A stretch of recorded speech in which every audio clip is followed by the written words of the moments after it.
जाना, प्रतिदिन शंकर की आराधना करना, प्रतिदिन शंकर पर एक लोटा जल, अपनी इंद्रियों को वश में।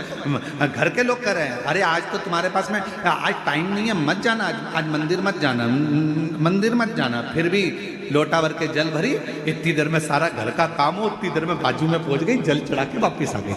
मैं तो आ गई, मंदिर से होके आ गई। मन शिव की ओर आसक्त कर।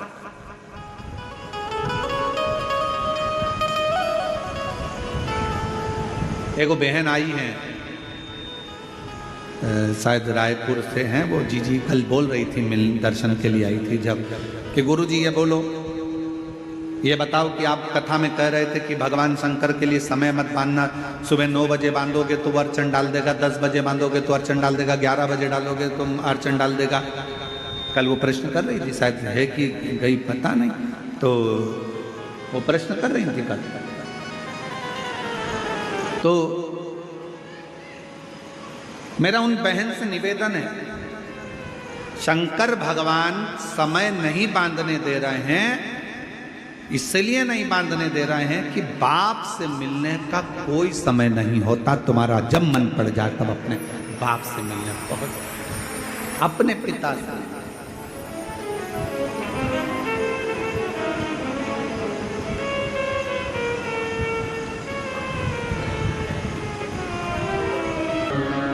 उसके बिना सब सूना लगे, सब सूना। कोई मीडिया वाले पूछ रहे थे किसी बहन से, हमने तो किसी ने भेजा तो ललित जी के मोबाइल पर सीहोर पहुंचा होगा तो देखा, किसी मीडिया वाले ने यहीं छत्तीसगढ़ में ये निकुंभ की कथा में एक बहन जी से पूछा, बताओ आपको यहाँ आकर कैसा लग रहा है, कहाँ से आई हो? उसने कहा मैं वहां से आई हूं, इतनी दूर से। मीडिया वाला बोला हाँ, कैसा लग रहा है? उसने कहा अपने बाप के घर में बेटी को हमेशा अच्छा ही लगता है। कथा में पूछा जाता है, सोशल मीडिया, यूट्यूबर पूछते हैं आपको कैसा लग रहा है यहाँ आकर? माताएं जवाब देती है अपने बाप का घर है, पिता का घर है। शिव महापुराण की कथा नहीं है, ये मेरे पिताजी से मिलने का एक स्थान है जहां पर बेटी अपने बाप से कहने के लिए आती है। फिर एक ट्रेगल साइकिल चलाने वाले, किसी के पाँव में तकलीफ थी, कोई ट्रेगल साइकिल चलाने वाले कोई भाई से पूछा, उसका भी यूट्यूब पे डला हो, उससे पूछा तुम अपनी साइकिल से आए इतनी दूर? हाँ। कितना किलोमीटर दूर? कहा 35 किलोमीटर दूर साइकिल चला कर आना। हाँ, किसके लिए?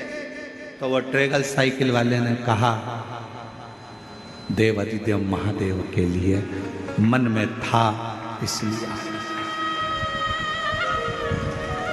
मन में था, पहुंचा। और देखो ये लाखों की जो भक्ति दिख रही है, लाखों शिव भक्त यहाँ आए हैं, ये आप लोगों की भक्ति ही आपको लाई। अब आप इतनी सारी संख्या में यहाँ पहुँचे हो तो मेरे शंकर भगवान तुम तो यहाँ पहुँच जाते हो। तुम्हारे कथा में आने से आधे से ज़्यादा टेंशन शंकर जी को हो जाता है कि अभी आके बैठ गई है, आ गया है तो इसको देना तो पड़ेगा। देखो भाई, शादी में अगर आए हो तो फिर तुम जिसके घर आए हो तो उसको मिठाई का डब्बा या साड़ी या कपड़ा तो देना ही पड़ता है। उसी तरह जो शिव महापुराण की कथा में जाकर बैठ जाता है, शंकर भगवान को उसको देना तो पड़ता ही है।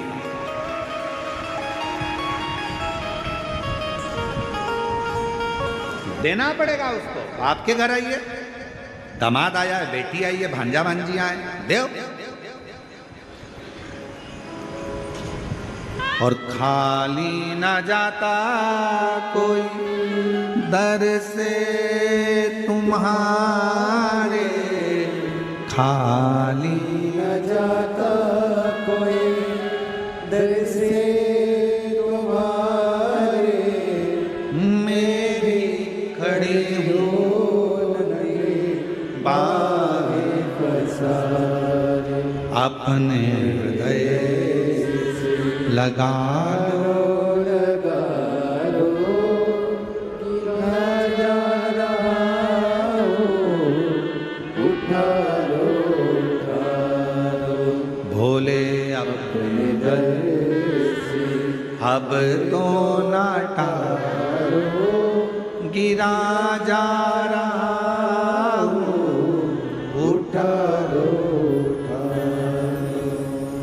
फर्ज है।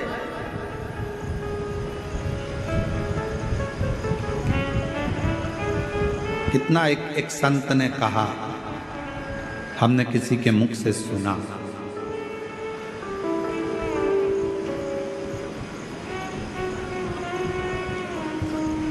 बेटे को देना कर्म है। किसी के मुख से सुना था, बाप अगर बेटे को दे रहा है, जमीन दे रहा है, घर दे रहा है, प्रॉपर्टी दे रहा है, पैसा दे रहा है, बेटे को देना कर्म है, पर बेटी को देना धर्म है। अगर बेटे को दे रहा है तो वो अपना कर्म कर रहा है।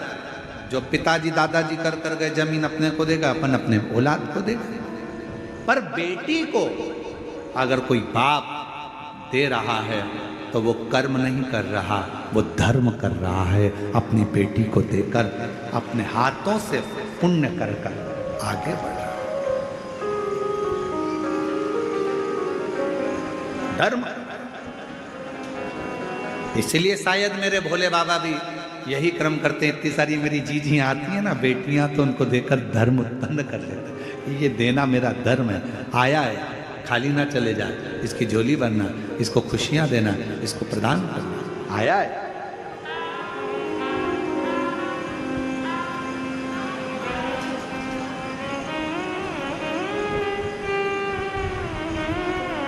कल एक कथा चल रही थी भंवरे की, भ्रमर की।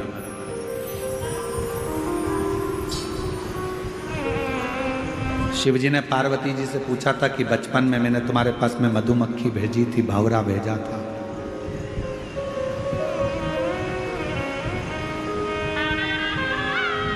एक भी मधुमक्खी नहीं दिखी, एक भी भंवरा नहीं दिखा। वो मधुमक्खी, वो भंवरे कहाँ चले गए? पार्वती जी मुस्कुराती रहीं और शिव जी की ओर देखकर कहती रहीं कि प्रभु, जितनी मधुमक्खी आती थी मेरी तप साधना में, जब मैं शंकर भगवान के पार्थिव शिवलिंग का पूजन कर रही थी, और मधुमक्खी जितनी आती थी, जितने भंवरे आते थे, वो मुझे पास में आकर गुंजायमान होते थे, मेरे आसपास में घूमा करते थे। पार्वती जी कहती हैं, मैंने उन सबको अपने में समाहित कर लिया, सबको अपने में समाहित।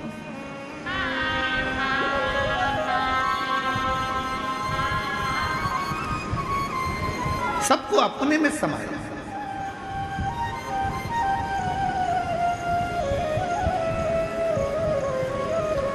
और कलयुग का सबसे बड़ा एक फल है,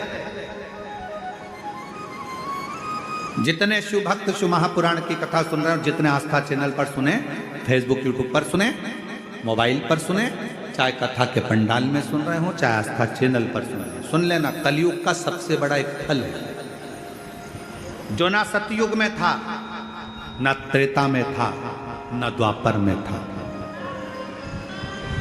वो फल कलयुग को मिला। कौन सा फल है? जो सतयुग में नहीं मिला, न त्रेता में मिला, न द्वापर में मिला। कलयुग में वो फल भगवान शंकर ने कलिकाल के मनुष्यों को दिया है। एक अलग से ऑफर, एक अलग से फल मेरे शंकर जी ने कलयुग को दिया। कौन सा फल? कलयुग का सबसे बड़ा फल है, अगर कोई भगवान के नाम को जप रहा है, राम नाम, कृष्ण नाम, शिव नाम को जप रहा है, कोई दत्त नाम, कोई देवी नाम, कोई आराधना, किसी भी देवता का नाम अगर कोई जप रहा है, मात्र जप रहा है, कलयुग में सबसे बड़ा फल है। अगर मंत्र जाप करने वाले का, नाम जाप करने वाले का भी कभी दर्शन हो जाएगा कलयुग में, तो उसका भी उद्धार हो जाएगा। ये कलयुग के लोगों के लिए है। सतयुग में नहीं था ऐसा, त्रेता में नहीं था, द्वापर में नहीं था। कलयुग में तुलसी बाबा ने लिख दिया, कलयुग केवल नाम आधारा। नाम जितना जपोगे, भगवान को जितना भजोगे, जितना नाम का स्मरण करोगे, उतना उतना संसार का भी कल्याण होगा और अपना भी कल्याण। जग का भी कल्याण हो रहा है और अपना भी कल्याण हो रहा है।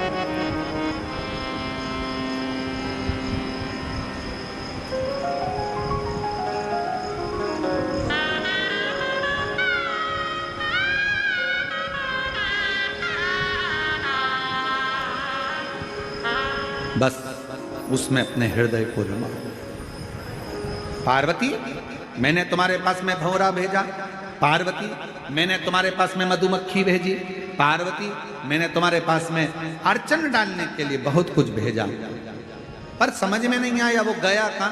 पार्वती जी कहती हैं, प्रभु आपकी आराधना करते समय, आपकी साधना करते समय, आपके मंदिर में जाते समय, आपकी कथा का स्मरण करते समय अगर कोई बड़ी दुख अर्चना, कुछ अगर अड़ंगा भी आ रहा है, कुछ अड़चन आ रही है, तो वो आपके भजन से, आपके स्मरण से, आपके कीर्तन से समाप्त हो जाए।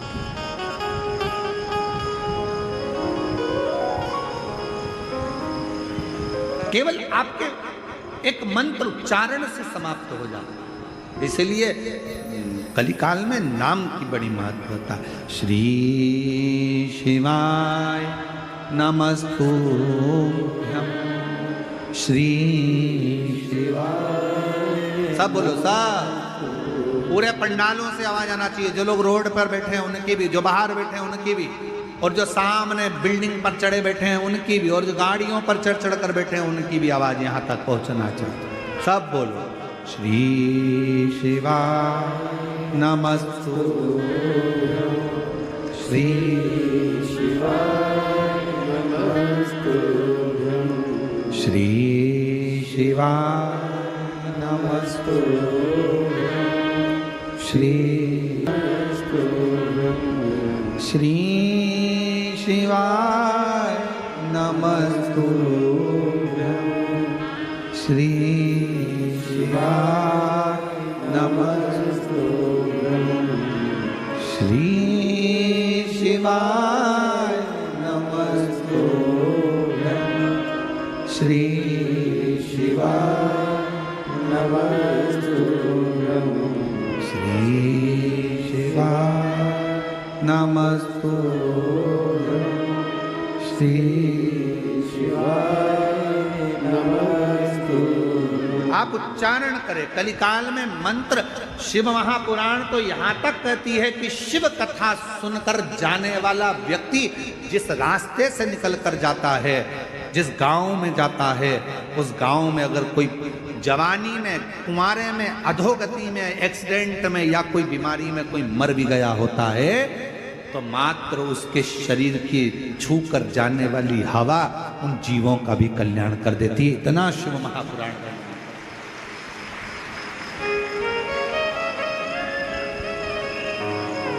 अपने दिल की बात अपने पास रखो, अपने मंत्र की बात अपने पास रखो, अपने स्मरण की बात अपने पास रखो। जैसे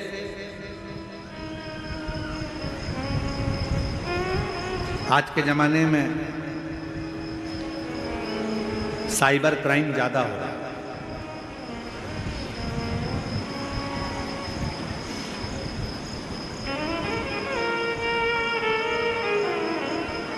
नए नए लड़का लड़कियां मोबाइल चलाते हैं, बेटा बेटियां, बुजुर्ग, माता भाऊ मोबाइल चलाते, इतना इनको अंदाजा नहीं रहता। किसी ने फोन कर दिया, तुम्हारा लड़का गलत काम में पकड़ाया, पुलिस थाने में बंद है, हम इस थाने से बोल रहे हैं।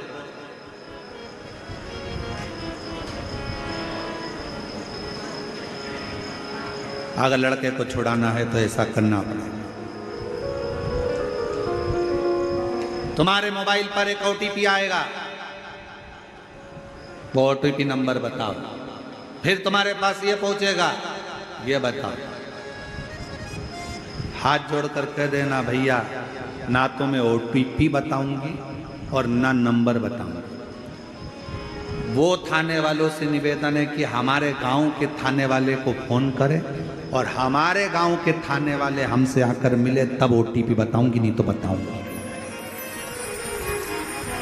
क्यों फंसे हम किसी साइबर क्राइम के अंतर्गत? अपने मोबाइल में कितनी भी बातें हो, अपने मोबाइल में कितना भी ओटीपी आए, कोई तुमसे पासवर्ड पूछे मैंने ये नंबर भेजा है, इसका पासवर्ड बताओ, ये बताओ, वो बताओ, कुछ नहीं बताए। कह देना सीओर वाला महाराज ने मना करा है। अपने दिल की बात और अपने पासवर्ड या ओटीपी नंबर या अपने मोबाइल का कोई पर्सनल नंबर या पर्सनल चीजें हम किसी को नहीं बताते, चाहे वो कोई भी। मत बताओ, अपने पास रखो। लाखों रुपए लोगों के जा रहे हैं, करोड़ों रुपए लोगों के समाप्त हो जा रहे हैं, बैंक खाली हो जाते हैं, तब रोता है मेरा लड़का, मेरी लड़की। आखिरी में फिर विचार करता मर जाऊं तो अच्छा, क्योंकि प्रेशर इतना होता है कि मरने का साधन ढूंढता है। क्यों मरना, इसलिए ना अपना ओटीपी बताओ, ना अपना पासवर्ड बताओ, और ना ही अपनी ऑनलाइन लिंक कुछ भी है ना बताओ, कुछ नहीं बोल सकते।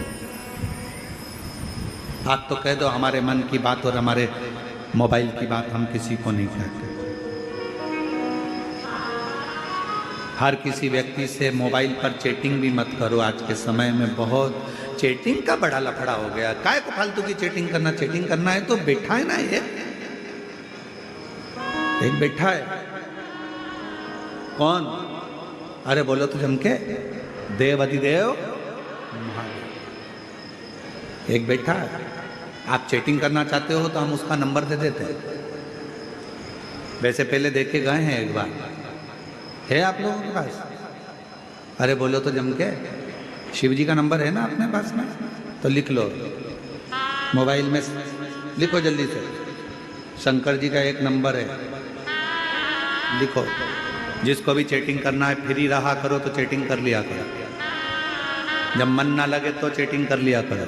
एक ही नंबर है, श्री शिवाय नमस्तुभ्यं, श्री शिवाय नमस्तुभ्यं। कभी कभी ये नंबर नहीं लगे तो दूसरा नंबर भी है। कभी कभी बिजी आ जाए, मान लो लाइन पे नहीं हो, तो दूसरा नंबर भी लिखो। ओम नमः शिवाय।